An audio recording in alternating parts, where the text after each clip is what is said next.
Ladies and gentlemen, what better way than to finish a master class than with the master, Mr. Bill Irvine, MBE.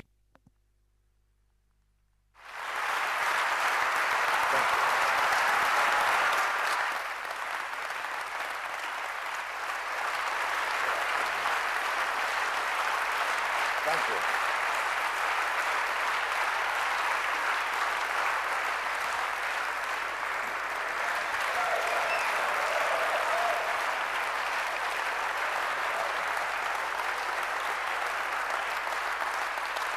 Thank you. Good afternoon, ladies and gentlemen. It is a pleasure to be here, a real pleasure to be here. And to assist me this afternoon, I'm getting too old to do it myself. So I've had to get two young, beautiful people to do it for me. Tony and Amanda Dockman, thank you.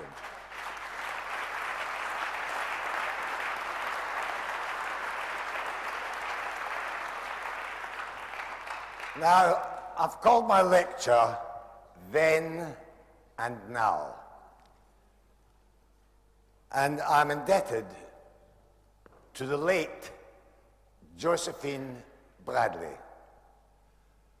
When she died, she left me most of her memoirs. She was an avid writer. She wrote everything down. Even when she judged the competition, she wrote down her comments and got them all in a book.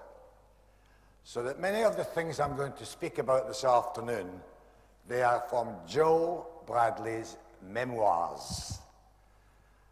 Now, you all see the competitions, you watch the competitions, and you see it all, what's happening. But it had to have a beginning. Now, in 1922, before I was born, not much before I was born, but in 1922, Victor Sylvester, dancing with Phyllis Clark, won the World's Championships. And the waltz that he danced was called the Round Waltz. I think what we shall do is we'll show you the Round Waltz. Tony will dance it for me. Now at this stage, posture was not important. The lady's style was smaller. It was a little more in. It wasn't as bold and as open as it is today. But this was the Round Waltz of 1922.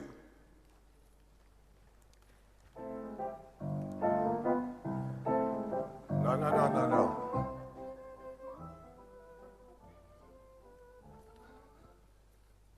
It's the wrong one. Sorry.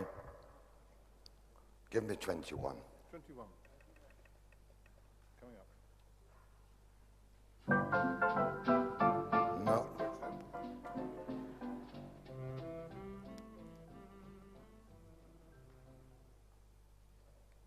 All right, let's try number 9.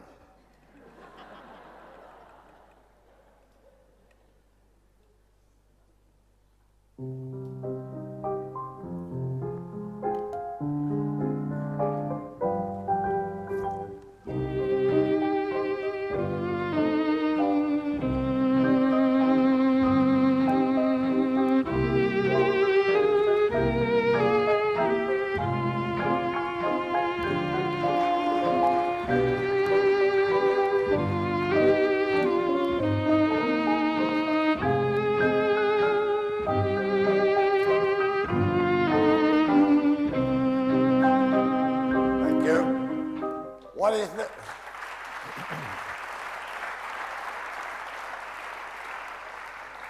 In Jo's notes, she wrote that it was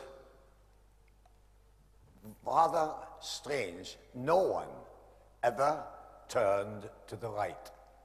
Only, as you saw Tony doing it now, only turned to the left. Now that was the round waltz of 1922. In 1923, Maxwell Stewart, dancing with a lady called Barbara Miles, won the World's Championships. He actually won 5 World's Championships, and not all with the same partner. But it was in 1924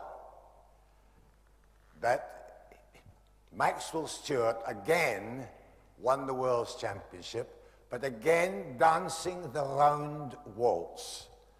But Joe's notes said he danced some dramatic spins in the round waltz, dramatic spins, and he called them the double reverse spin.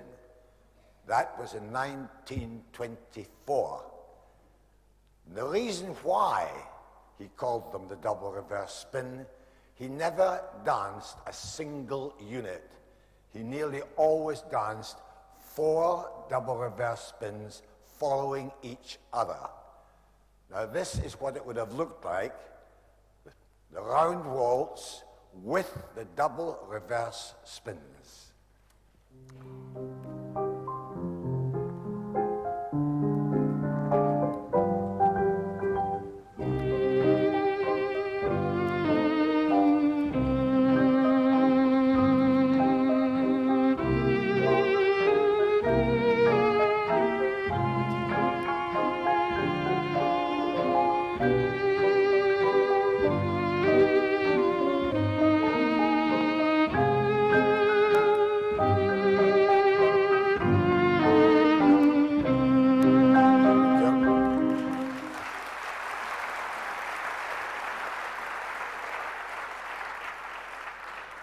Now in 1926, Josephine Bradley observed her partner, Andy, his name was G.K. Anderson, but he was given the pet name of Andy.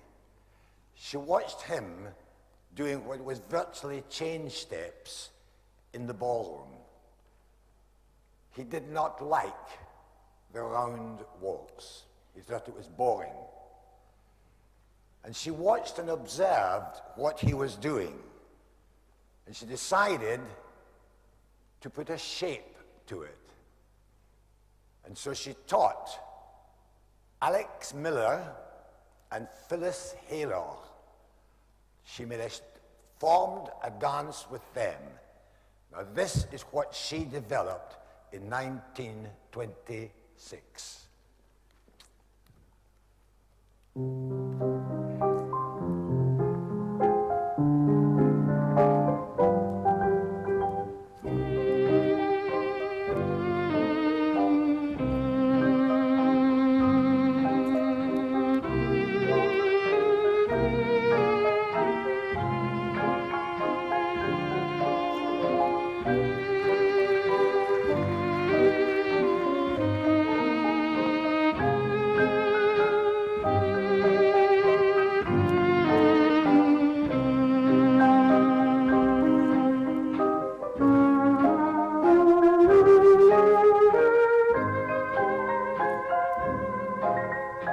Thank you, Tony.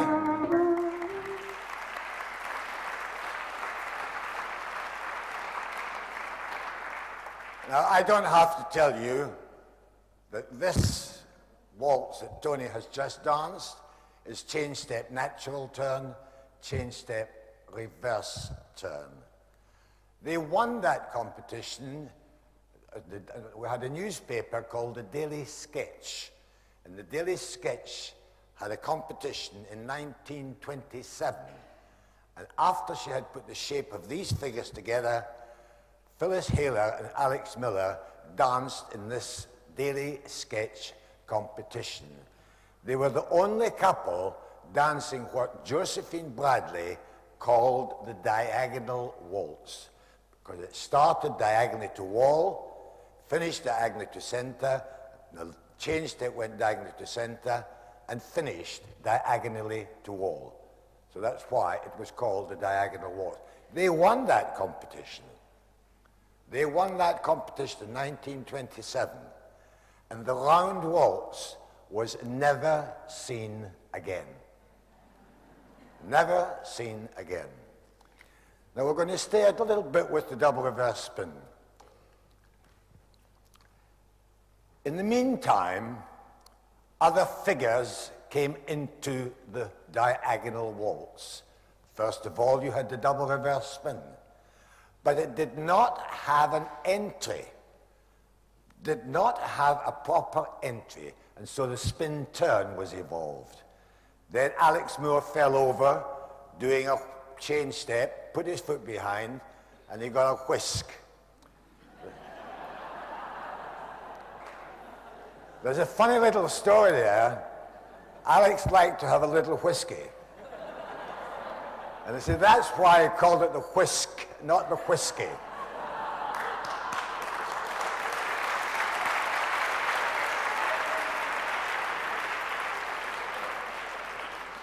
Then after that, you got Charles Theobald. He invented the left whisk. Then we've got the fall-away whisk and the back whisk. So all the whiskies came in at the same time. With so many whiskies, you finish up drunk. Now in 1960, when we came back from South Africa,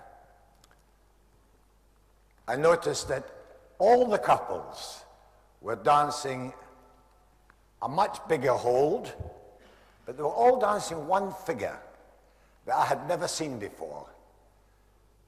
And so I went to Len Scrivener and I asked Len Scrivener, what is this figure? He says, Bill, it is called the hinge. He said, it's like the lady is doing a left whisk, but the man is doing a type of oversway. So he taught me how to do the hinge. This is the hinge, by the way. No music. Now you can see the hold is now bigger. The lady's posture is more open. A beautiful line running from the toe right through to her head. That's right, thank you. But I had a little problem. I practiced it and practiced it and practiced it, and it never felt comfortable. Because Bobbie's legs were longer than mine.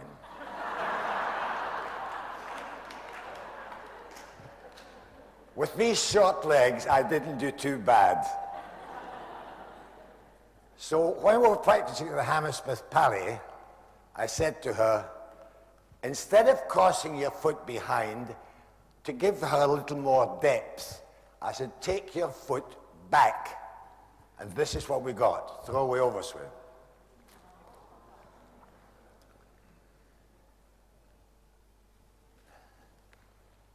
And that is what we got.